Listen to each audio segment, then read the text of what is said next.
Hello नमस्कार दोस्तों, मैं शिशपाल वाजिया आपके अपने YouTube चैनल पर आप सबका हार्दिक स्वागत और अभिनंदन करता हूं। आज अपने एक नया ही सब्जेक्ट है जो अपने स्टार्ट करने जा रहे हैं और वो सब्जेक्ट रहेगा आपके केमिस्ट्री। अपने आज केमिस्ट्री के बारे में बात करेंगे। पूरा वीडियो यदि आप ध्यान से देखोगे तो आपको बहुत ही आनंद आएगा, अच्छे से समझ में भी आएगा। हो सकता है जो चीजें मैं आज पढ़ाऊंगा वो आपकी पढ़ी हुई है, फिर भी यदि आप एक बार इन चीजों को देखोगे तो आपको पता चलेगा भी इस वीडियो के अंदर है क्या। तो चलिए अपना स्टार्ट करते हैं। आज अपने किसके बारे में पढ़ेंगे? केमिस्ट्री के बारे में पढ़ेंगे भैया आज। केमिस्ट्री क्या है? केमिस्ट्री के अंदर आपने ये नाम सुना होगा, हाइड्रोजन। हाइड्रोजन तो क्या करता है? हाइड्रोजन जलता है। हाइड्रोजन तो जलता है और ये है ऑक्सीजन। और ऑक्सीजन क्या करती है? जलाती है। यानी ये जलता है, ये जलाता है। यदि दोनों मिल जाए, दोनों मिल जाएंगे तो क्या बन जाएगा? पानी बन जाता है। क्या बन जाता है? पानी बन जाता है। ये जलाता है, ये जलता है, ये जलाता है, क्या बन गया? पानी बन गया। और पानी क्या करता है? बुझाता है। पानी क्या करता है? बुझाता है। ये जलता है, ये जलाता है, दोनों मिलकर पानी बन गया। पानी क्या करता है? बुझाता है। और इस पानी के अंदर यदि हम सोडियम का टुकड़ा, सोडियम हल्के पीले रंग का होता है, हल्के पीले रंग का, हल्के पीले रंग का होता है। यदि इस सोडियम को इसके अंदर डाल देते हैं तो इसमें क्या लग जाती है? आग लग जाती है। पानी में आग लग जाती है। पानी में वैसे आग नहीं लगती है, लेकिन जैसे ही अपने सोडियम को डालते हैं तो पानी में क्या लग जाती है? आग लग जाती है। और आग को बुझाता कौन है? तो इस आग को बुझाने के लिए क्या डाला जाता है? केरोसिन डाला जाता है। क्या डाला जाता है? केरोसिन डाला जाता है। केरोसिन खुद क्या है? जलता है। लेकिन यहां पर आग को क्या करता है? बुझाता है। इसी भी प्रकार क्या है? केमिस्ट्री एक पहेली है। ये जलता है, ये जलाता है, दोनों मिल जाएंगे तो क्या करेंगे? पानी बन जाएगा। पानी बुझाता है। पानी के अंदर जैसे ही अपने सोडियम का टुकड़ा डालते हैं तो पानी में क्या लग जाती है? आग लग जाती है। उस आग को बुझाने के लिए क्या डाला जाता है? केरोसिन डाला जाता है। जबकि केरोसिन खुद भी जलता है, खुद जलाता है। केरोसिन खुद जलाता है। तो केमिस्ट्री इस प्रकार की क्या है? एक पहेली है। तो आपसे पूछ ले केमिस्ट्री क्या है, तो आपको केमिस्ट्री स्यापा है, बवाल है, जी का जंजाल है। तो अपने केमिस्ट्री के बारे में पढ़ेंगे। और केमिस्ट्री के अंदर सबसे पहले अपने पढ़ेंगे, वो पढ़ेंगे एलिमेंट। एलिमेंट्स के बारे में पढ़ेंगे। एलिमेंट्स यानी तत्व। आपने पीरियोडिक टेबल यानी आवर्त सारणी का नाम सुना होगा। आवर्त सारणी। आवर्त सारणी के अंदर अपने इस प्रकार सारणी बनी होती है। इधर अपने कितनी लाइनें होती है? 2 लाइनें होती है। फिर यहाँ पर बीच में कितनी लाइनें होती है? 10 लाइनें होती है। फिर यहाँ पर अपने कितनी लाइनें होती है? 6 लाइनें होती है। 2 प्लस में 10 प्लस में 6 यानी कितनी सारी लाइनें होती है? 18 टोटल लाइन होती है। कितनी लाइन होती है? 18। अपने इन 18 लाइनों को पढ़ेंगे, एक एक लाइन को पढ़ेंगे, 1 नंबर 2 नंबर 3 नंबर ऐसे, और कंप्लीट 18 लाइन पढ़ेंगे। और यदि आपने इन 18 लाइनों को पूरा कंप्लीट पढ़ लिया तो आपकी केमिस्ट्री कंप्लीट याद हो जाएगी। सिर्फ यदि आप 18 लाइनों को ढंग से पढ़ते हो तो आपके लगभग 70 से 80% केमिस्ट्री क्या हो जाएगी? क्लियर हो जाएगी। तो आज अपने पहली लाइन से स्टार्ट करेंगे, पहली लाइन कंप्लीट करेंगे, उसके बाद में दूसरी, उसके बाद में तीसरी, आगे कंटिन्यू अपने केमिस्ट्री को जारी रखेंगे। तो एक बार आप इसका स्क्रीनशॉट लेना चाहते हो तो ले लो। उसके बाद में अपने 1 नंबर लाइन से स्टार्ट करेंगे।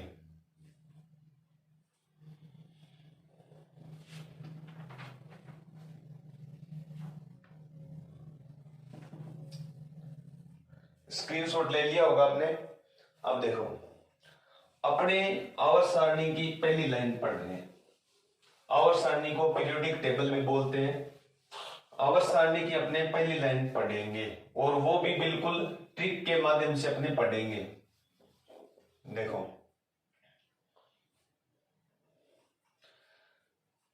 सबसे पहले आएगा आपके हाइड्रोजन। पहली लाइन की बात कर रहे हैं अपने। पहली लाइन में सबसे पहले आपके क्या आएगा? हाइड्रोजन। फिर क्या आएगा? लिथियम। फिर क्या आएगा? सोडियम। फिर क्या आएगा? पोटेशियम। पोटेशियम के बाद में आएगा रुबिडियम। रुबिडियम के बाद में क्या आएगा? सीजियम। सीजियम के बाद में क्या आएगा? फ्रांसीसियम। ये 1 नंबर पे आता है। इसका परमाणु क्रमांक कितना होता है? 1, यानी एटॉमिक नंबर। इसका कितना होता है? 1। इसका कितना होता है? 3। इसका कितना होता है? 11। इसका कितना होता है? 19। इसका कितना होता है? 35। और इसका कितना होता है? 55। और इसका कितना होता है? 87। तो इसको याद कैसे करेंगे? तो इसके लिए आपके पास एक ट्रिक है। क्या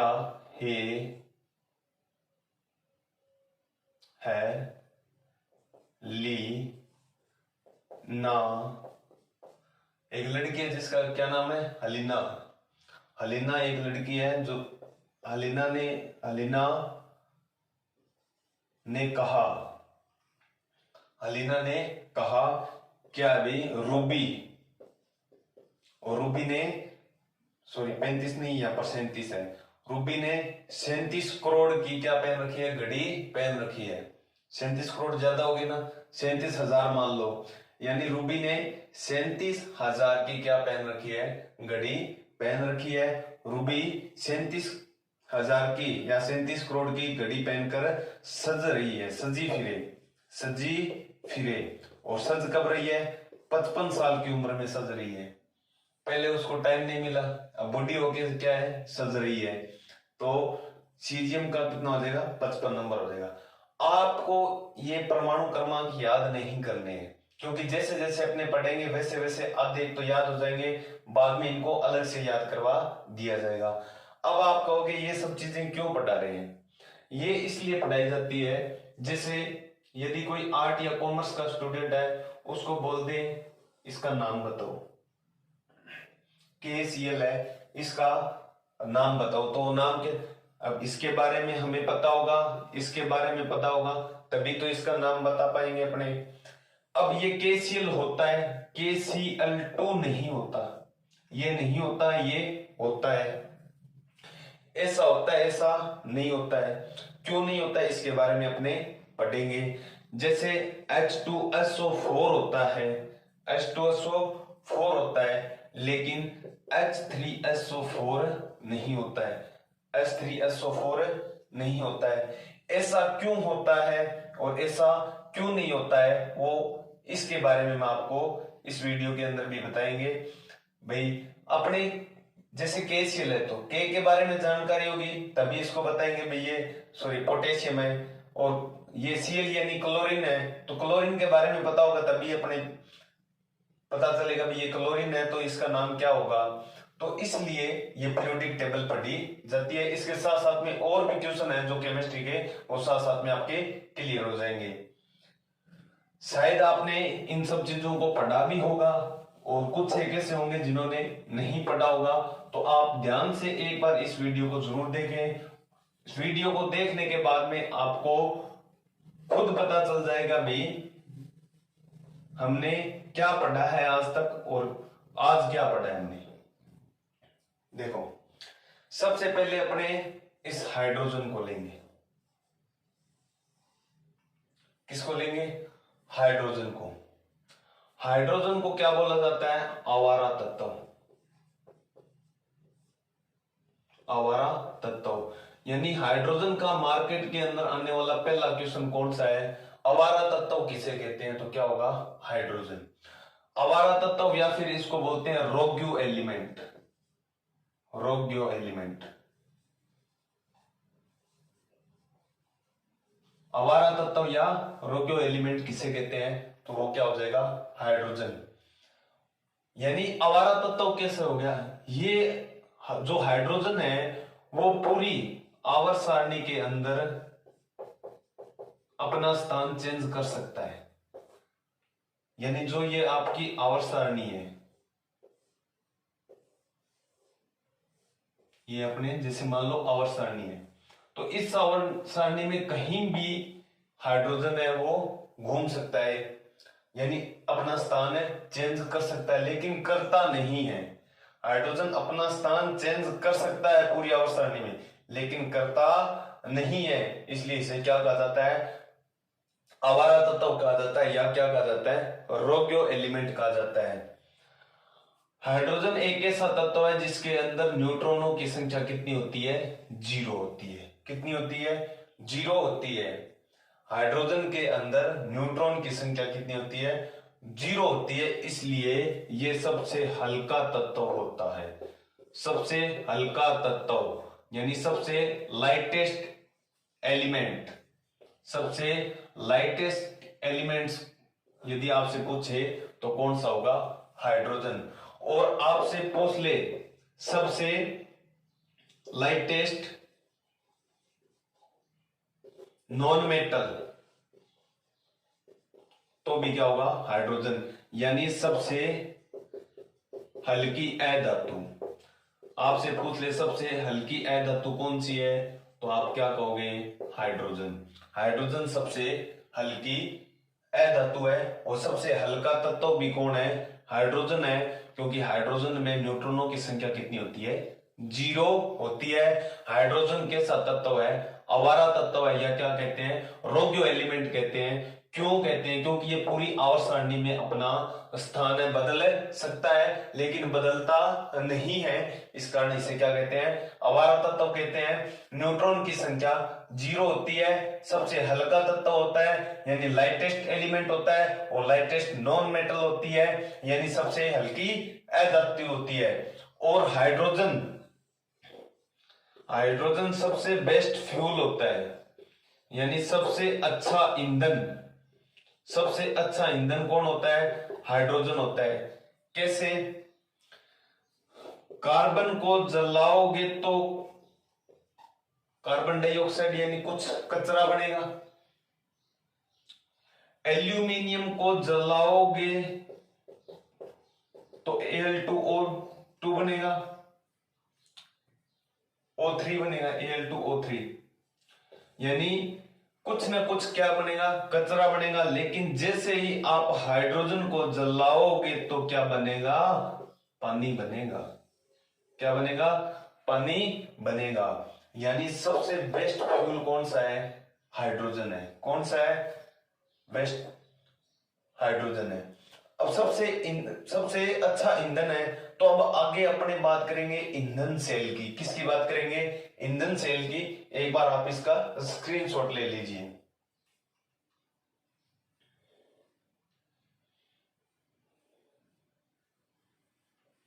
स्क्रीनशॉट ले लिया होगा।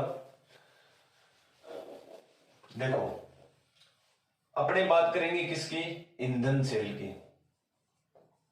ईंधन सेल, ईंधन सेल का जो सूत्र होता है वो H2O2 सेल भी बोलते हैं। क्या बोलते हैं, H2O2 सेल भी बोलते हैं। और दूसरा इसका नाम क्या होता है, क्रायोजेनिक सेल। क्या होता है, cryogenic cell. Cryogenic cell, cryogenic cell होता है। देखो, इसमें क्रायो का मतलब होता है कम ताप। क्रायो का मतलब क्या होता है, कम ताप। और जेनिक का मतलब होता है जो एनर्जी जनरेट कर दे, यानी ऊर्जा उत्पन्न कर दे। ऊर्जा उत्पन्न कर दे, यानी ऐसा सेल जो कम ताप पर भी क्या कर दे, ऊर्जा उत्पन्न कर दे, यानी इसका नाम क्या हो जाएगा, क्रायोजेनिक सेल हो जाएगा। अब देखो, इस ईंधन सेल का उपयोग कहां पर किया जाता है, अंतरिक्ष में किया जाता है। कहां पर किया जाता है, अंतरिक्ष में किया जाता है। कहां पर किया जाता है, अंतरिक्ष में किया जाता है। अंतरिक्ष में जब कोई व्यक्ति जाता है,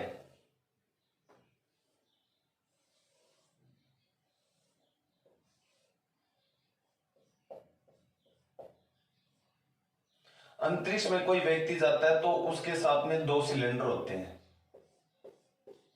ठीक है।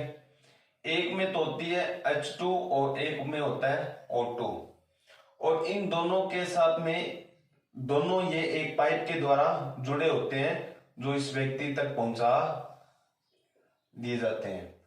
यानी यहां पर हाइड्रोजन है, यहां पर ऑक्सीजन है, तो H2 प्लस O2 मिलकर क्या बनेगा, H2O। यानी इन दोनों सिलेंडरों के अंदर अलग अलग H2 और क्या है, O2 है। इसका मतलब इसको क्या मिल गया, पानी मिल गया। पानी मिलने के साथ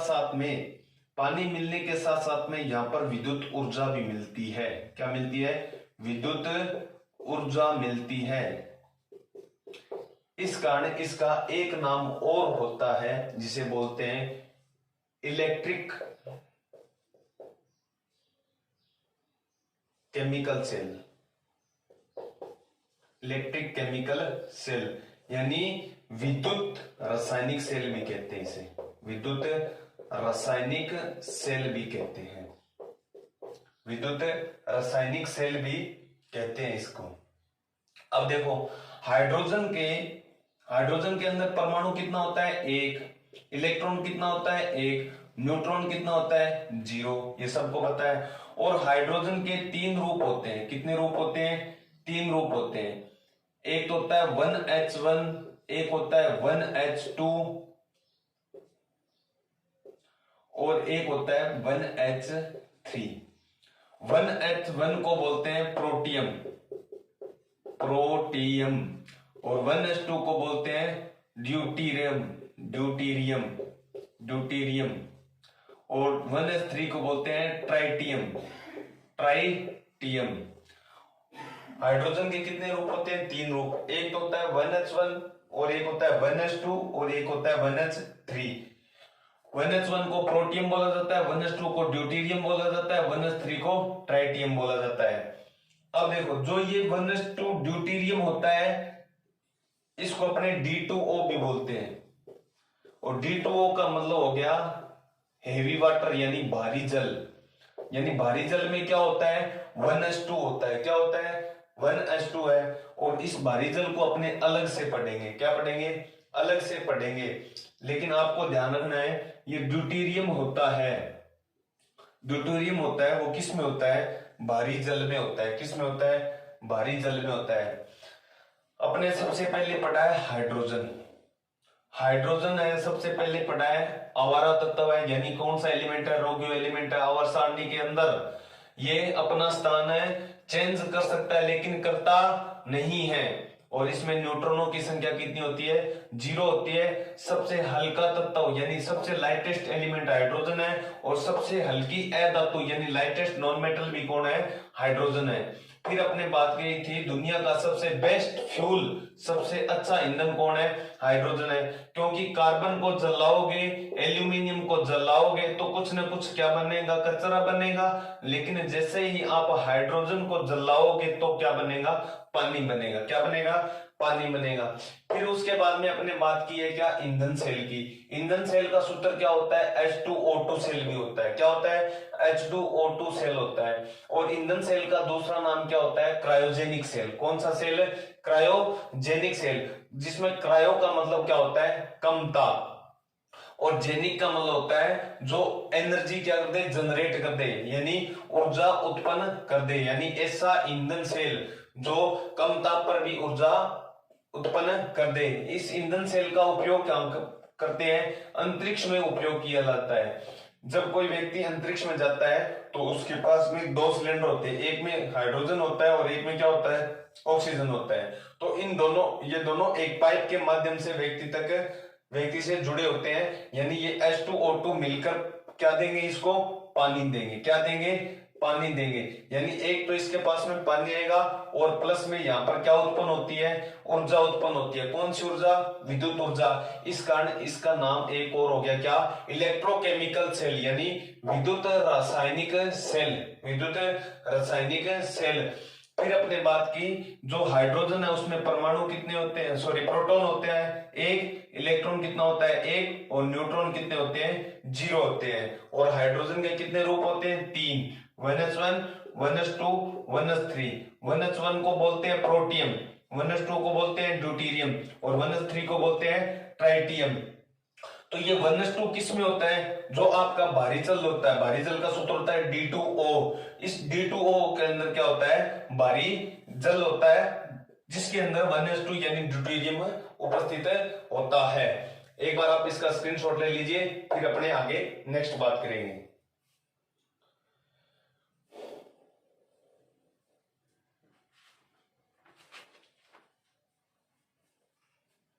स्क्रीनशॉट ले लिया होगा आपने। अब हाइड्रोजन के बाद में है ली, यानी क्या आ जाएगा आपके? लिथियम आ जाएगा। क्या आ जाएगा? लिथियम आ जाएगा। यानी अब अपने किसके बारे में पढ़ेंगे? लिथियम के बारे में पढ़ेंगे।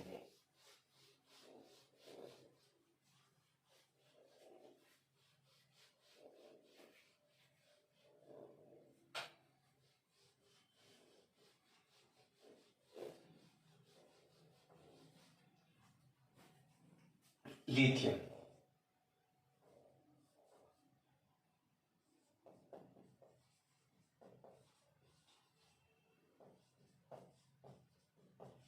देखो, लिथियम में क्या आता? Li आता है, तो अपने भी क्या लिख दिया? Li। लेकिन इसके साथ में मैंने लिख दिया लाइटेस्ट।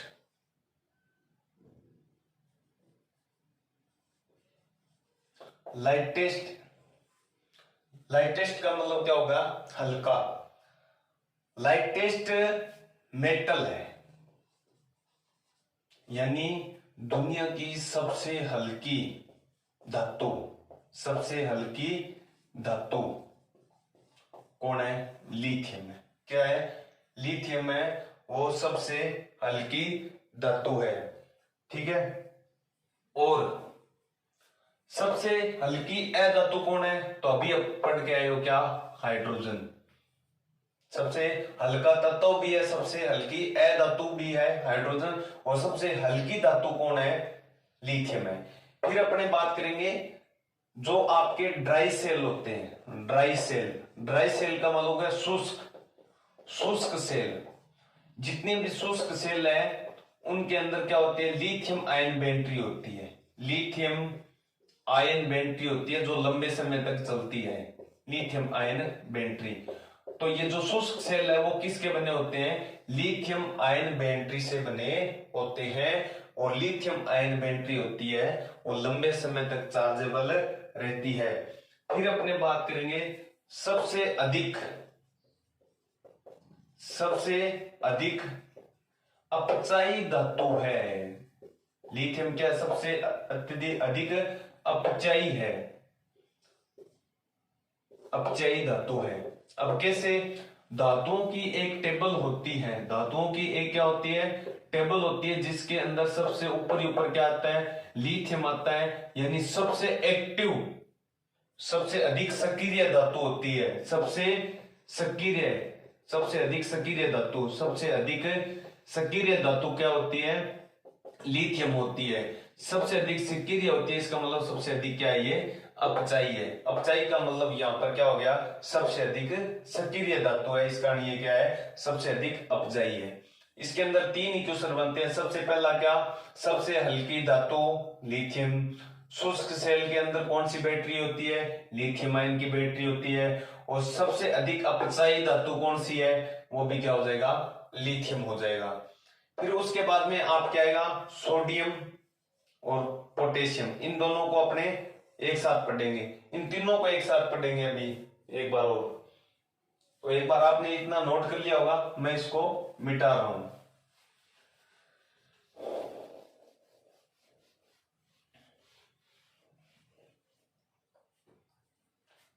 एक अपना है लिथियम,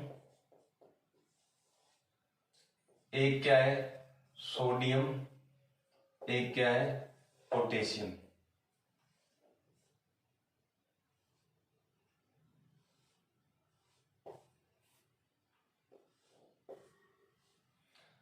ये क्या है? ये 3 इडियट है। अपने को इन 3 इडियट्स के बारे में पढ़ना है।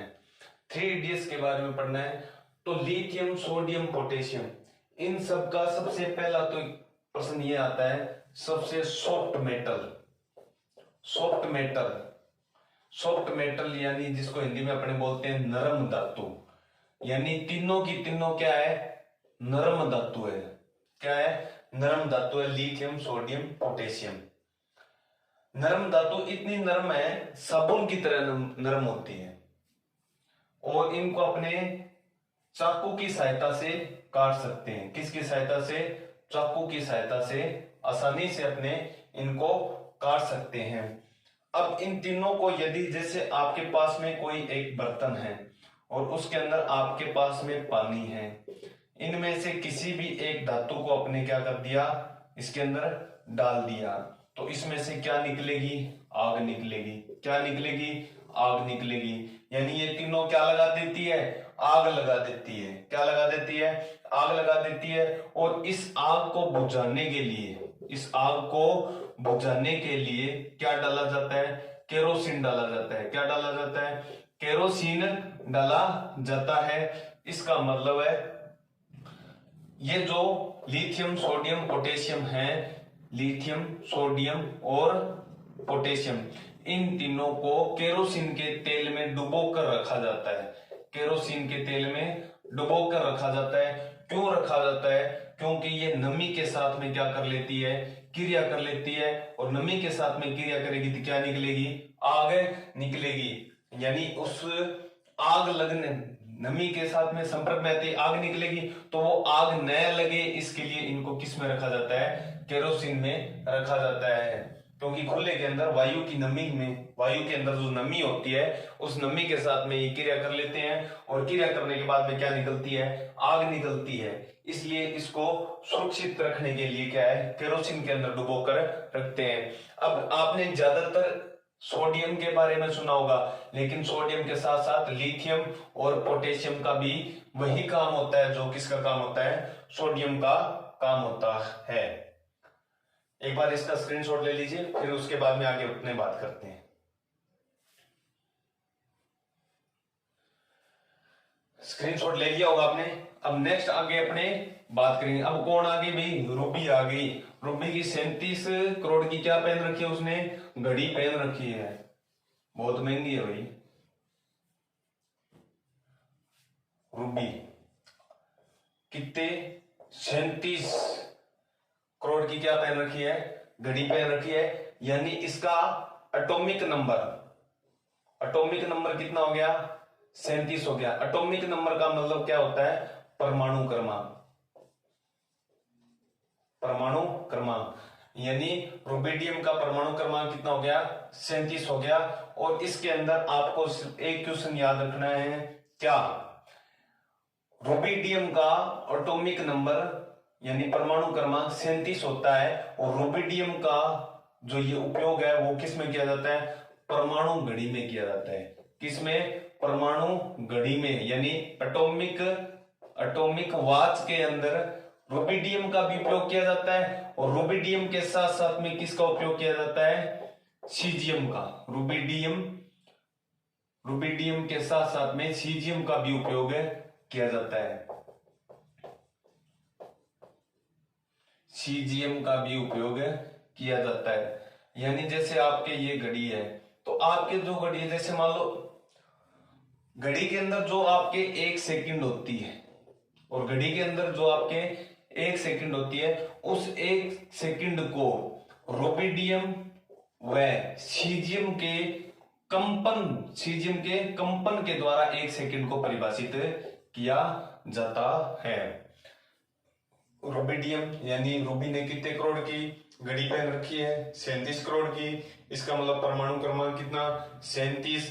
रुबिडियम का उपयोग किसमें किया जाता है, परमाणु घड़ी में किया जाता है। यानी एटॉमिक वॉच बनाने में किसका उपयोग किया जाता है, रुबिडियम। और रुबिडियम के साथ साथ में किसका उपयोग किया जाता है, सीजियम का उपयोग किया जाता है, और सीजियम का उपयोग किया जाता है। और परमाणु घड़ी के अंदर जो 1 सेकंड होती है, उस 1 सेकंड की को परिभाषित कैसे किया जाता है, तो रुबिडियम और सीजियम के जो कंपन होते हैं, उन कंपनों के आधार पर 1 सेकंड को परिभाषित किया जाता है।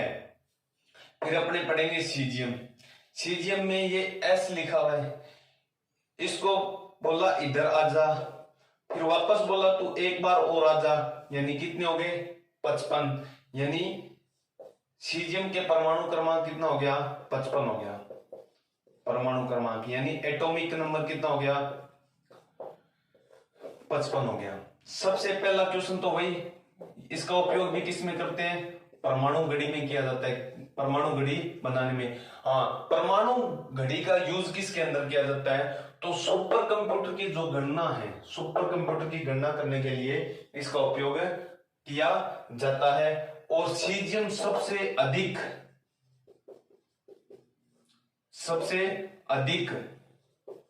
विद्युत धनी तत्व है या विद्युत धनी धातु है।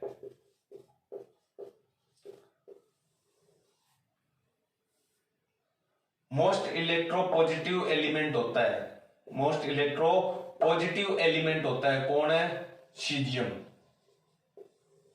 सबसे अधिक विद्युत धनी तत्व कौन होता है, सीजियम होता है। और सीजियम को अपने जैसे ही हथेली पर रखते हैं, हथेली पर रखते हैं तो हथेली पर क्या हो जाता है, ये पिघल जाता है। क्या करता है, पिघल जाता है। सीजियम के साथ साथ में एक धातु और होती है जिसको भी अपने हथेली पर रखते हैं क्या है, पिघल जाती है। वो धातु कौन सी होती है, गैलियम होती है। गैलियम की बात अपने आगे करेंगे। और यहां पर आपको याद रखना है सीजियम, सीजियम का परमाणु क्रमांक 55, सीजियम का उपयोग परमाणु घड़ी बनाने में। सबसे अधिक विद्युत धनी तत्व कौन है, सीजियम। और इसको हथेली पर रखते ही क्या कर देता है, ये पिघल जाता है। क्या होता है, पिघल जाता है। फिर उसके बाद में यदि अपने बात करते हैं तो फिर एक बच गया फ्रांसीसियम। क्या बच गया, फ्रांसीसियम। और फ्रांसीसियम का परमाणु क्रमांक कितना होता है, 87 होता है। और फ्रांसीसियम के अंदर एक ही क्वेश्चन याद रखना है, सबसे अधिक रेडियो एक्टिव एलिमेंट होता है ये, रेडियो एक्टिव एलिमेंट होता है। रेडियो एक्टिव तत्व कौन है, फ्रांसीसियम। सबसे आपको फ्रांसीसियम में सिर्फ एक ही याद रखना है, क्या, फ्रांसीसियम कैसा तत्व है, रेडियो एक्टिव तत्व है। आपने पढ़ा रुबिडियम, रुबिडियम का परमाणु क्रमांक 37, यानी रूबी ने कितने करोड़ की घड़ी पहन रखी है, 37 करोड़ की घड़ी पहन रखी है। एटॉमिक नंबर कितना हो गया, 37 हो गया। उपयोग परमाणु घड़ी में करते हैं। रुबिडियम के साथ साथ में कौन होता है, सीजियम भी उपयोग में आता है। और 1 सेकंड का निर्धारण है वो किसके द्वारा किया जाता है, रुबिडियम और सीजियम के कंपन के द्वारा किया जाता है। और परमाणु घड़ी का उपयोग है सुपर कंप्यूटर की गणना के लिए किया जाता है, सुपर कंप्यूटर की गणना के लिए किया जाता है। अब सीजियम में ये एस आ रहा है तो एस को अपने इस प्रकार यदि लिखते हैं 2 बार तो यानी 55 हो गया। वैसे याद रखते हैं आप अपने ट्रिक से, तो रूबी सजी थे कितने साल में, 55 साल की उम्र में वो सजी थी। तो सीजियम का उपयोग भी किस में होता है, परमाणु घड़ी में होता है, ऊपर अपने अभी पढ़ा था। और सीजियम क्या होता है, सबसे अधिक विद्युत धनी तत्व होता है, यानी सबसे अधिक विद्युत धनी मोस्ट इलेक्ट्रोपॉजिटिव एलिमेंट होता है। कौन है, सीजियम होता है सबसे अधिक मोस्ट इलेक्ट्रोपॉजिटिव एलिमेंट होता है। और इसको अपने जैसे ही अपनी पाम यानी हथेली पर रखते हैं तो ये मेल्टिंग हो जाता है, यानी क्या हो जाता है, पिघल जाता है हथेली पर रखते ही। इसके अलावा और एक होती है मेटल जिसका नाम है गैलियम, यानी एक और धातु होती है गैलियम जिसको अपने हथेली पर रखते हैं तब भी वो क्या हो जाती है, पिघल जाती है। गैलियम की बात अपने आगे करेंगे। और फिर आपके लास्ट में बचता है फ्रांसीसियम। फ्रांसीसियम का मतलब क्या होता है, फ्रांसीसियम में एक याद रखना है, फ्रांसीसियम कैसा तत्व है, रेडियो एक्टिव तत्व है, रेडियो एक्टिव एलिमेंट है। कौन है, फ्रांसीसियम। एक बार आप इसका स्क्रीनशॉट ले लीजिए।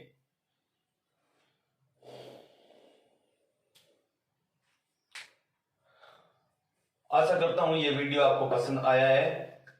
आगे अपने इसी प्रकार पूरी पीरियोडिक टेबल पढ़ेंगे और इस पीरियोडिक टेबल के अंदर जितने भी क्वेश्चन आपसे होंगे उतने जितने भी क्वेश्चन आएंगे इसके अंदर अपने सारे क्वेश्चन पढ़ेंगे।